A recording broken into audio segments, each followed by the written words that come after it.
All right, so today I'm going to be showing you how to remove and then reinstall your float. So basically we get a lot of buildup in our water, so this float will get stuck in the down position, causing the toilet to run. So you kind of come in here and jiggle it. I'm sure we could probably clean it off, wash it out, but instead we're going to be replacing it with one of these that uses a slightly different type of float system. And we're going to see how that works for us. So the first thing we're going to do is come down here and make sure that we turn off our water supply. Also make sure you have a bowl, because this could be a little bit of a messy job. No tools required because everything's plastic, so you should be able to do it with your fingers. You're going to turn your water off, flush as much water out of the toilet as you possibly can. While that's flushing out, we're going to go ahead and disconnect. Let's just see if we can get you here. We will go ahead and disconnect this from this original tube. It'll come off there. See if we can get a little bit more of that water out. All right. The more we get out here, the less is going to end up in our pan down there. So then what we're going to do is we're going to try not to make too much of a mess, but let's see if I can get the camera under there. But if you look under here, you're just going to be unscrewing this valve and then this. There's two nuts, so you'll undo this one first and then this one. Just make sure that you got a bowl underneath because there is going to be water that comes out. We'll see if we can get this actually twists the opposite way. That will come out there, and then we'll get this one. Maybe. There we go.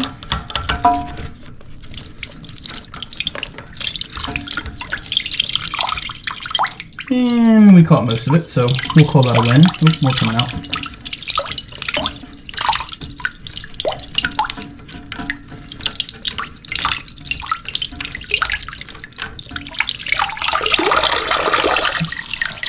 There we go.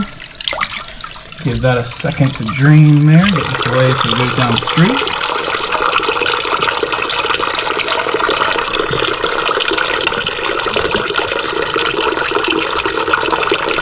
Might have needed a big hole. I guess we're about to find out. See how exciting this is? See if I overflow this? That's not ideal. I think I am going to be a little bit short.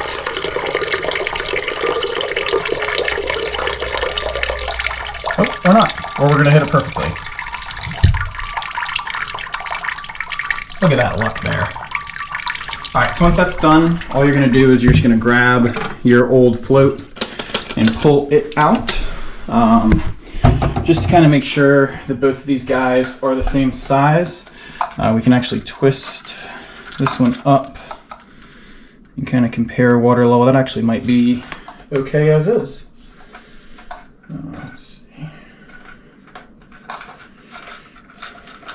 So if you did want to adjust this, all you would do is kind of rotate it to the left and then adjust your height. So if we want to get that to about the same as our other one, we're going to go about there. But we can always readjust this later. The smaller it is, the less water you're going to have for your flush.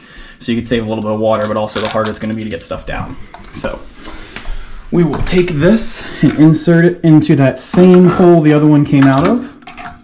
And then super easy, we're just going to grab the nut that came with it. And this one is going to go on first. Make sure you're as centered to the hole as possible, although that gasket will go right in there, and make sure that you make sure there's not a leak. And then you just want to make sure you get this down nicely so it doesn't leak. You'll then insert your tube back underneath, and then same thing, you're going to take that nut and screw it back in there. Then the only thing we have left to do is, if you want to replace the clip, you can. I'm not going to. But you're just going to take your new tubing, attach the little pour spout guy here. All right, not sure what's going on. My GoPro's got over 50%, so I'm not sure why it keeps dying. But anyways, don't need to put this all the way in, just enough that it's snug so it's not going to leak. And then what we're going to do is, see how well you can see this, but You're just going to connect this into the top part there.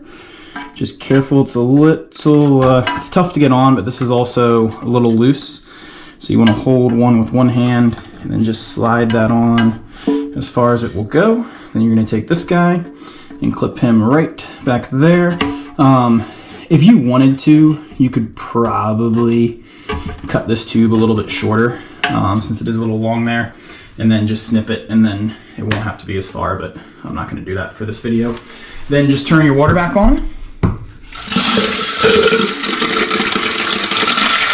Once the water's back on, you just want to make sure that there's no leaks.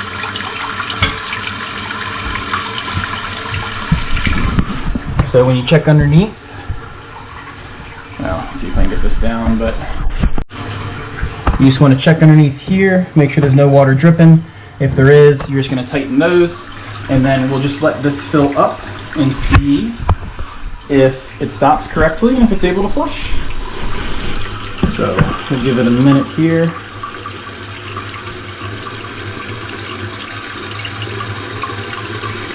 I'll probably speed this up in editing.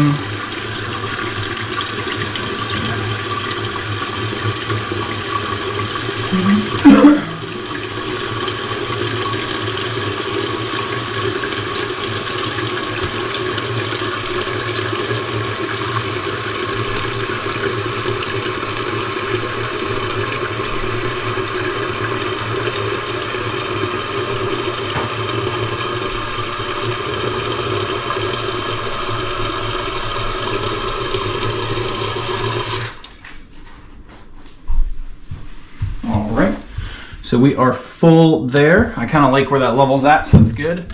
We can also check inside the toilet, and it is at a good line there. So then we just test a little flush.